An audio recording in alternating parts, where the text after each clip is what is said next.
কোনোটা আমরা মৌখিক টেলিফোনের মাধ্যমে সতর্ক করেছি, কোনোটা আমরা লিখিত আকারে আমরা তাদেরকে সতর্ক করেছি, এবং আমরা দুটো একেবারেই শাস্তিমূলক ব্যবস্থা আমরা গ্রহণ করেছি। তো এই ইনফরমেশানগুলো আপনারা জানেন। টোটাল যদি বলেন যে কতগুলো আবেদন এসছে এবং সেগুলোর ব্যাপারে আমি বিস্তারিত আগামীকাল জানাবো। তবে আমি এটুকু বলবো, আমরা যতগুলো অভিযোগ লিখিত আকারে পেয়েছি, লিখিত আকার ছাড়াও আমরা পত্রপত্রিকার মাধ্যমেও কিছু অভিযোগ আমরা জানতে পেরেছি, সেগুলো আমরা অ্যাড্রেস করার চেষ্টা করেছি।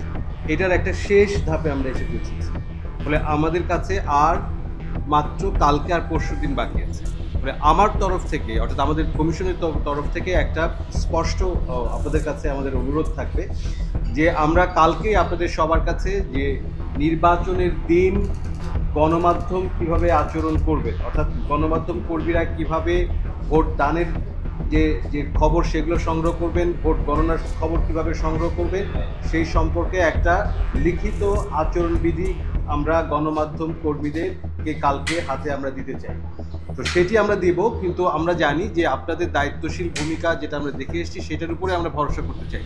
আমরা কি লিখিত দিব কিংবা লিখিত দিব না সেটি জরুরি না। আমাদের প্রধান কাজটি হচ্ছে যে এটা কিন্তু আমরা বাংলাদেশের জন্য একটা ক্রান্তিকালের মধ্যে আছি, অর্থাৎ আমাদের কোনো রকম একটা ভুল আচরণ, ভুল রিপোর্ট, ভুল তথ্য পুরো সমস্ত কিছুকে নষ্ট করে দিতে পারে। সে কারণে আপনাদের প্রতি আমার অনুরোধ থাকবে দায়িত্বশীল আচরণ করা, আমাদেরকে একটু সহযোগিতা করা। আপনারা উন্মুক্ত যে কোনো তথ্য জোগাড় করতে পারেন, যে কোনো প্রতিবেদন আপনাদের স্বাধীনতা অনুযায়ী করতে পারেন, কিন্তু দায়িত্বশীল থাকার জন্য অনুরোধ করব। এবং সেইটার একটা ব্রিফিং, পার্টিকুলারলি আমরা গণমাধ্যম কী আচরণ করবে সেইটা একটা লিখিত আচরণবিধি আমরা কালকে আপনাদের কাছে দিব। সেটি অনুরোধ করে আমরা অনুরোধ করব যে সেটি আপনারা অনুসরণ করবেন এবং সবাই একটু সংযত হয়ে সংহতি আমাদের সাথে নিয়ে থাকবেন। এই খবরটা যাচাই করবেন আমাদের এই অফিসে অথবা আমাদের ওয়েবসাইটে। এই জন্য আমরা বলছি কোনো প্রকার অন্যের দ্বারা কোনো শব্দ যাতে বাতাসে ছড়ায় সেটা যাতে জাস্টিফাই করে নেন আপনারা।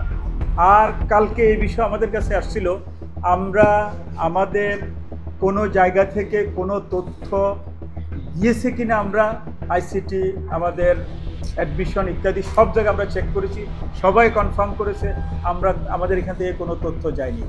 এটা হচ্ছে যার যার লেভেল থেকে সে হয়তো কাউকে চিনে, কারোর সাথে যোগাযোগ আছে, সে হয়তো একটা দুটো ফোন করছে। এটা তো আমাদেরকে কেউ জিজ্ঞাসা করে না, আমরা জানিও না। ধরেন এখানে বিশ্ববিদ্যালয়ে 40,000 ছেলে মেয়ে পড়ে, তারা বিভিন্নভাবে কিন্তু ক্লাস্টার, বিভিন্নভাবে তারা গ্রুপে থাকে। অমুক উপজেলা গ্রুপ, অমুক জেলা গ্রুপ, অমুক বঙ্গ গ্রুপ, বিভিন্ন গ্রুপের মাধ্যমে তাদের ভিতরে ধরেন ফোন নাম্বারের আদান প্রদান হয়।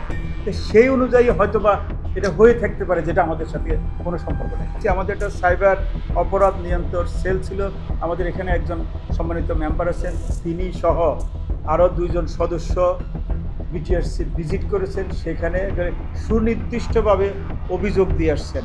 আমরা ডিএমপি কমিশনারের সাথে মিটিং করেছি, সেখানেও সাইবার অপরাধ নিয়ন্ত্রণ সেল আছে, সেখানে আমরা বিস্তারিত বলে আসছি। এই ছাড়া আমাদের বিভিন্ন যে এজেন্সিগুলো আছে তাদের কাছেও আমরা সব তথ্য দিয়ে আসছি, তারা তাদের মতো কাজ করতেছে। এই নিয়ন্ত্রণ কিন্তু একদিনের ইস্যু না, এটা পর্যায়ক্রমে হয়। সো আমরা আমাদের দিক থেকে সবসময় ক্লিয়ার, আপনারা জানেন এটা। আগামীকাল থেকে দেখবেন যে এখানে কড়াকড়ি শুরু হয়ে যাবে, অর্থাৎ যাদের বৈধ পাস থাকবে, যারা ছাত্রছাত্রী এবং এখানকার অধিবাসী, তারাই নির্বিঘ্নে এখানে ঢুকতে পারবে। বাকিরা ঢুকতে গেলে দেখবেন যে প্রশ্নের সম্মুখীন হবে, আপনি কোথায় যাবেন, কার কাছে যাবেন, এই প্রশ্নগুলো আসবে, আপনার কাছে কার্ড আছে কিনা। আর ভোটের দিন তো আমরা বিভিন্ন এন্ট্রিগুলো, আমাদের 7-8টা এন্ট্রি যেখানে আছে সেখানে চেকপোস্ট অবশ্যই থাকবে। সেখানে যাদেরকে আমরা বৈধ পাস দিব তারা শুধুমাত্র এই ক্যাম্পাসে ঢুকবে এবং ভোট দিবে, ভোট অবজার্ভ করবে। এর বাইরে কেউ আসার কথা না।